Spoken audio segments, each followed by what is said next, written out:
Magandang umaga sa inyong lahat mula sa Pag-asa Weather Forecasting Center. Narito nang lagay ng ating panahon ngayong Miyerkules, April 3, 2024.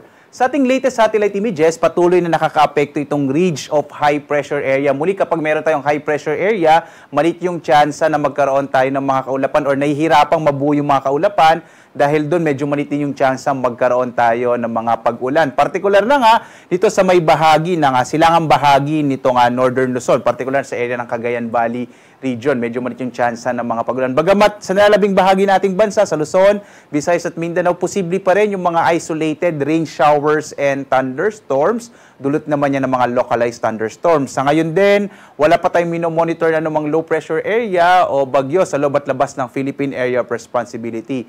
Ipinapakita ng mga pinakahuling datos natin na in the next, at least sa linggong ito, maliit pa rin chance na magkaroon tayo ng bagyo.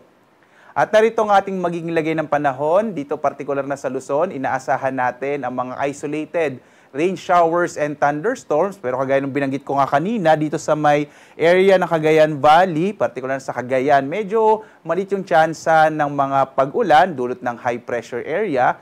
Ang agwat ng temperatura natin sa Lawag na sa 25 to 33 degrees Celsius, sa Baguio 16 to 27 degrees Celsius, sa Tuguegarao maaring umabot hanggang 36 degrees Celsius. Kaya mag-ingat po yung mga kababayan natin dyan sa Tuguegarao. Sa Metro Manila hanggang 35 degrees Celsius, sa Tagaytay hanggang 22 degrees Celsius, hanggang 32 degrees Celsius, habang sa Legazpi maaari ding umabot na hanggang 32 degrees Celsius ang ating actual temperature.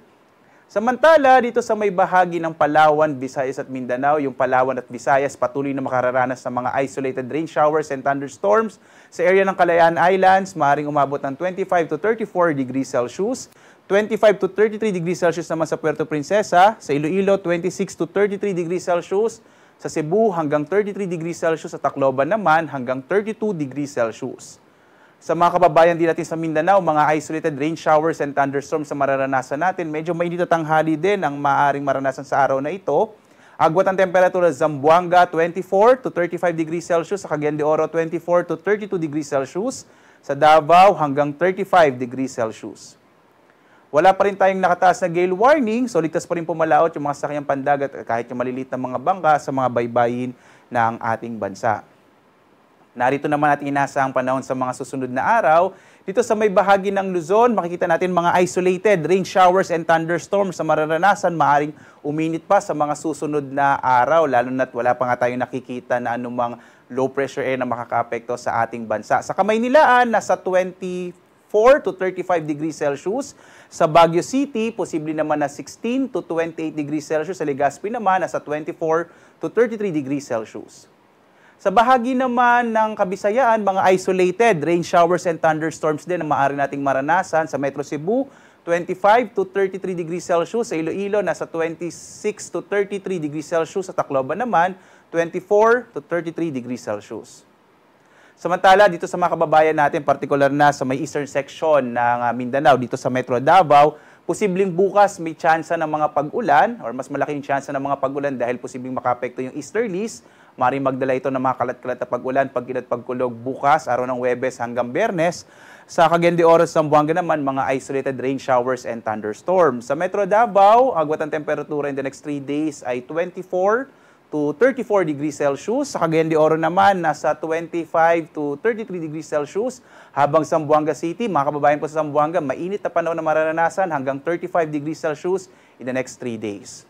At napapansin nga natin, patuloy yung pag-init na nararamdaman natin. Maaari tayong bumisita sa ating website sa Pag-asa para makita naman yung heat index. Ano ba itong heat index? Yung heat index natin ay ito yung pinagsamang aktual na temperatura. Ito yung mga pinakita ko sa inyo kanina at yung dami ng moisture sa hangin natin. So maaari tayong pumunta sa ating website pag-asa.doc.gov.ph.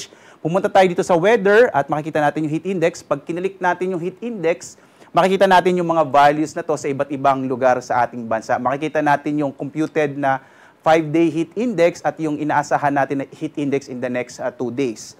Ano ba ibig sabihin itong mga value na ito? Maaari itong magbigay sa atin ng idea kung anong paaring maramdaman natin na temperatura.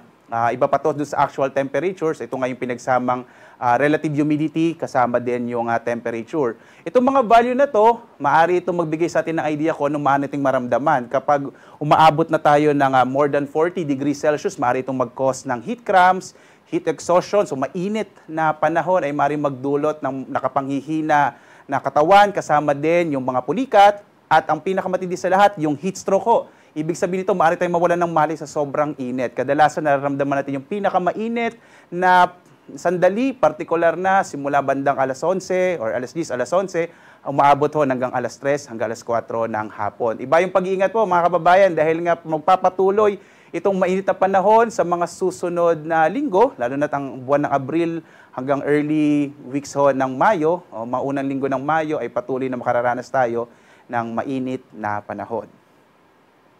Samantala naman, ang ating araw ay sisikat, ganap na 5:50 na umaga at lulubog, ganap na 6:09 ng gabi. At sundan tayo sa iba't ibang mga social media platforms. Kahit itong mainit na panahon, posible pa rin magkaroon tayo ng mga thunderstorms para malaman natin yung mga updates sa ating mga thunderstorms, advisories at rainfall information. Maaari tayong bumisita sa ating X, Facebook, YouTube at sa ating website kung gusto nyo makita yung ating mga heat index values, pag-asa.dosc.gov.ph.